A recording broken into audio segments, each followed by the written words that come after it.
Tajiri, leo niko Mbagala Sabasaba, nimekuletea nyumba ya biashara hii hapa. Hii nyumba bwana ina vyumba 4, lakini bila kusahau ina sebure, ina public toilet, ina bafu. Marekebisho yake ni madogo sana. Gari inafika paka site.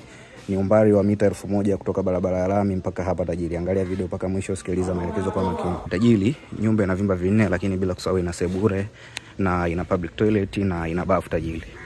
Tajiri, angalia video mpaka mwisho, sikiliza maelekezo kwa makini. Naenda kuonyesha mazingira ya ndani. Nyumba ina vyumba 4, lakini bila kusahau ina sebure, ina public toilet na ina bafu, ina store. Bei ni milioni 26 tu tajiri. Vyumba vyake ni vikubwa. Milioni 26 tu unakuja kumiliki nyumba hii. Hapa ni sebure, lakini hiki hapa ni chumba cha kwanza tajiri kama mnavyoona. Hiki hapa ni chumba cha pili, hiki hapa ni chumba cha tatu, chumba cha 4 tajiri. Hii ni sehemu ya maji, bomba la maji. Hii ni store. In public toilet.